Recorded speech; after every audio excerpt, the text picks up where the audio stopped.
Bonsoir et bienvenue pour ce 13e Facebook Live. Ce soir, nous recevons Stéphane Séjourné, député européen et président de la délégation française Renaissance au sein du groupe Renew Europe. Merci d'avoir accepté notre invitation. Merci de m'avoir invité. Tout d'abord, peut-être pour commencer, quelque chose de très concret. Les Français connaissent, je pense, pas mal le travail d'un député à l'Assemblée nationale et au Parlement, etc. Mais concrètement, est-ce que vous pourriez un peu nous éclairer sur la journée, la semaine ou le mois type d'un député européen ? Je vais peut-être commencer par le mois type, parce que c'est le plus parlant. Effectivement, il y a déjà Strasbourg et Bruxelles au Parlement européen. Et il y a minimum 2 semaines dans lesquelles on travaille à Bruxelles et 1 semaine dans lesquelles on travaille à Strasbourg. 2 semaines à Bruxelles, c'est la semaine de commission, où on travaille dans les commissions, on vote tout ce qui est les textes et la procédure parlementaire dans les commissions. Et puis il y a 1 semaine de groupe, où les groupes politiques se réunissent pendant toute la semaine pour voter leurs orientations propres. Alors le groupe Renew, auquel on appartient à Renaissance, justement se réunit pendant 1 semaine entière à Bruxelles pour justement voter les orientations. Et puis il y a 1 semaine à Strasbourg, où là on est en plénière, c'est la plénière de Strasbourg, où on vote collégialement avec l'ensemble des groupes, et puis c'est l'hémicycle de Strasbourg, où là se font les textes de loi et les futures directives. Et 1 semaine, puisqu'il y a 4 semaines dans le mois, 1 semaine dite verte, 1 semaine de circonscription.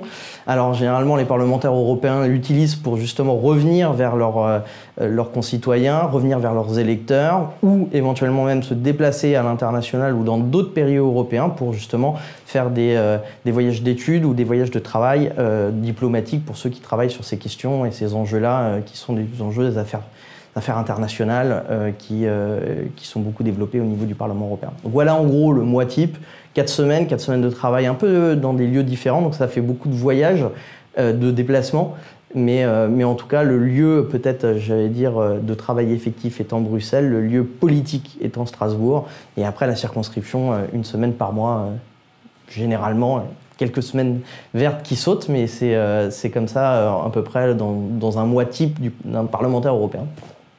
On va revenir quelques mois en arrière, justement, avant de revenir sur l'actualité. Lors de la campagne européenne, donc de la liste Renaissance dont vous faisiez partie, vous aviez fixé des objectifs et des mesures dans votre programme. Est-ce que vous pouvez nous faire peut-être un petit point d'étape de la mise en place de ce programme? Où est-ce que vous en êtes? Est-ce qu'il y a un calendrier déjà acté, etc. On a défendu 79 propositions pendant cette campagne, avec un travail énorme qui a été fait sur le fond, un travail solide où on a justement consulté beaucoup les partenaires sociaux, beaucoup d'associations, de think tanks européens, qui a fait constituer ce socle des 79 propositions défendues pendant la campagne. Sur ces 79 propositions, il y a déjà beaucoup de victoires en 8 mois et c'est pas mal que du coup tu me poses la question parce que effectivement on voit peu les enjeux européens, mais en tout cas le travail de ces derniers mois ont été plutôt effectifs, tant sur le volet d'ailleurs environnemental, social et y compris institutionnel. Environnemental d'abord parce qu'on a réussi à cranter une partie du combat sur la banque sur le climat, et donc cette banque sur le climat va voir le jour. C'est une victoire politique aussi de notre liste, puisqu'on l'a portée pendant cette élection européenne.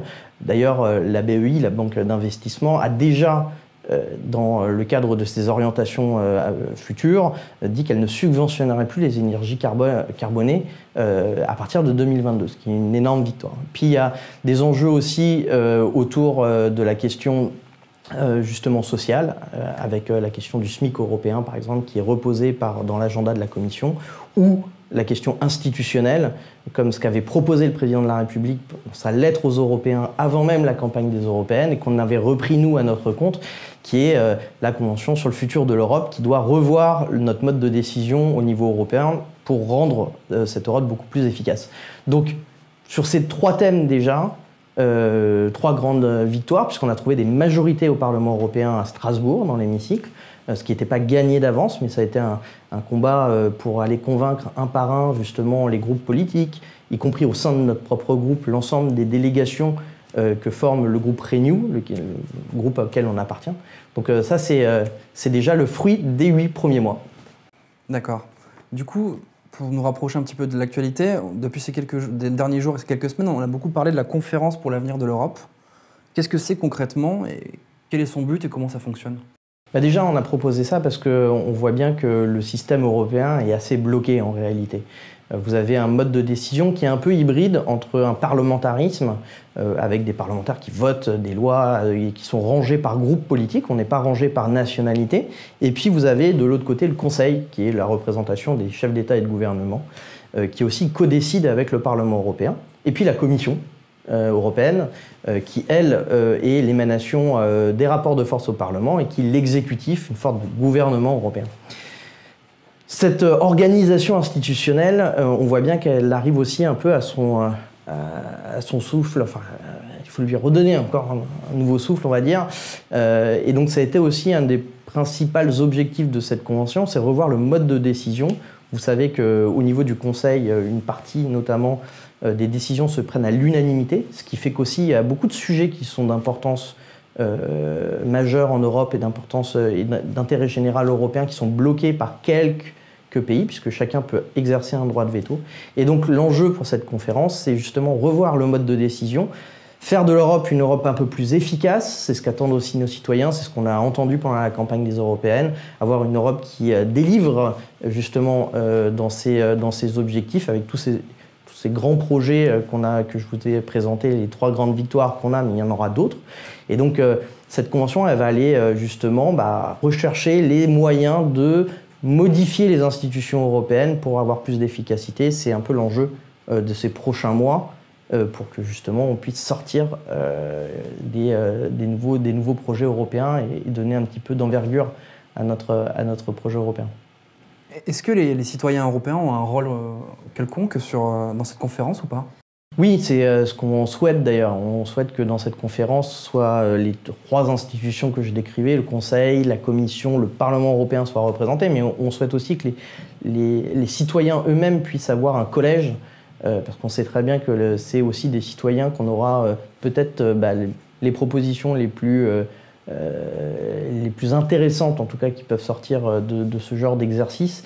Et donc on souhaite qu'il y ait un collège des citoyens tirés au sort, un peu sur le modèle de ce qu'on a fait d'ailleurs en France avec le sujet environnemental, avec des citoyens tirés au sort. Et il faut que ça soit aussi la même chose en Europe. Et on a réussi puisque c'est un élément qui figure dans la résolution qu'on a votée la semaine dernière au Parlement européen et qu'on a trouvé une majorité là-dessus.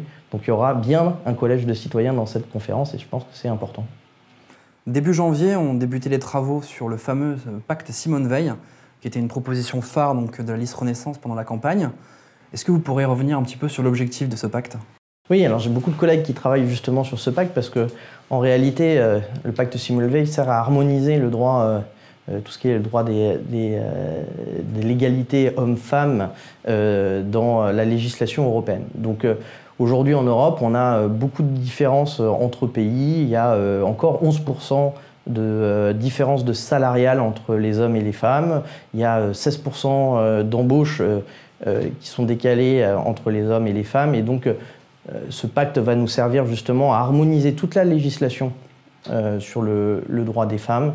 Et donc ça, c'est un des principaux chantiers, du coup, législatifs que va s'occuper la délégation française. Et on est, pour le coup, nous, en pointe sur ce sujet-là avec d'autres délégations et avec d'autres groupes politiques et je pense qu'on pourra trouver une majorité là-dessus. Autre sujet, je pense, très important. En novembre dernier, le Parlement européen a adopté une résolution qui déclarait l'urgence climatique et environnementale en Europe et dans le monde.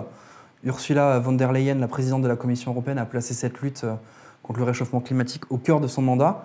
Et du coup, la semaine dernière, il a été déployé un mécanisme de transition équitable qui sera doté de 100 milliards d'euros entre 2021 et 2027. Est-ce que vous pourriez un petit peu nous expliquer quelles solutions vont être en place par rapport à ce Green New Deal ? D'abord, le Green New Deal, il faut que ça soit au niveau européen. On l'a beaucoup porté pendant la campagne. On considère que la question environnementale se traite à l'échelon européen. On a des grandes puissances tout autour de nous. Les Chinois sont 1,4 milliard. Les États-Unis sont également une population dans le monde. Nous, tous les Européens confondus, on est 500 millions. Et donc on voit bien que le sujet environnemental est un sujet qui dépasse les frontières uniquement françaises ou des États membres, et donc il doit se traiter au niveau européen. On a voté cette résolution, d'ailleurs à l'initiative et sur proposition de Pascal Canfin, qui fait partie de notre délégation, reprise par la délégation, reprise par le groupe Renew au Parlement européen, parce que c'était aussi un élément symbolique pour marquer l'urgence qu'il y avait à traiter ce sujet justement par notre institution, par le Parlement européen. Qu'est-ce qui va se passer ? Déjà, la Commission européenne va décliner l'agenda qu'on avait proposé pendant la campagne des européennes, ce qui est une bonne chose, c'est-à-dire mettre en avant la question environnementale comme une priorité, avec des moyens supplémentaires, comme d'ailleurs tu l'as dit, c'est-à-dire des ambitions, l'ambition d'accélérer toutes les transitions. Et donc mettre de l'argent sur les transitions énergétiques, les transitions qui sont liées à la décarbonation de l'économie, et donc avec un objectif, c'est zéro carbone en 2050. C'est très très ambitieux vu le temps en réalité qui peut nous paraître long, mais qui est demain pour les industries françaises et européennes. Et donc il y a besoin de beaucoup d'argent pour faire ces transitions, beaucoup d'innovation, et donc c'est aussi beaucoup d'investissement dans les nouvelles technologies et dans les innovations pour y parvenir. Voilà, ça c'est aussi une des victoires qu'on a eues ces 8 premiers mois. Vous l'avez un peu esquissé avant, vous avez parlé donc de ce fameux salaire minimum européen. C'est une question qui concerne l'économie, ça a été un grand sujet de débat pendant la campagne européenne, ça a beaucoup divisé, mais aussi ça a pas mal rassemblé. Du coup, est-ce que vous pouvez revenir sur cette proposition et est-ce qu'il s'agit vraiment d'un SMIC européen ou est-ce que c'est autre chose ? Alors, le SMIC européen, effectivement, comme tu l'as dit, ça a beaucoup été même caricaturé, puisque ça a été sujet de débat. Avec une crainte de la peur d'un certain nombre de nos oppositions pendant la campagne, mais qui était à mon avis voulue, qui était de dire que nous allions abaisser le SMIC français pour harmoniser le SMIC au niveau européen. Ce qui n'est pas du tout le cas, évidemment. Il y a encore presque une dizaine de pays en Europe qui n'ont pas de SMIC, qui n'ont pas de salaire minimum européen. Et derrière cette idée de SMIC européen, qui est repris par la Commission cette semaine d'ailleurs, et qui est mis à l'agenda de la Commission, il y a l'idée pour nous que chaque travailleur doit aussi pouvoir vivre de son travail, et donc d'avoir les ressources pour sortir les travailleurs précaires et du seuil de pauvreté un certain nombre de travailleurs. Donc ça, c'est notre objectif. C'est valable évidemment pour tous les pays de l'Est qui sont encore en rattrapage économique par rapport à des zones plutôt intégrées comme à l'ouest, où on a déjà un SMIC qui équivaut à quelque chose par rapport justement à ce seuil de pauvreté. Donc on va pousser cette réforme, on va essayer aussi de sortir un certain nombre de travailleurs de la précarité. C'est l'objet de ce salaire minimum qui doit permettre à tout le monde de vivre de son travail. Peut-être pour conclure, la délégation française Renaissance, pour vous, c'est quoi les objectifs en 2020 ? En 2020, c'est de continuer à être influent dans ce Parlement européen et de pousser nos 79 propositions.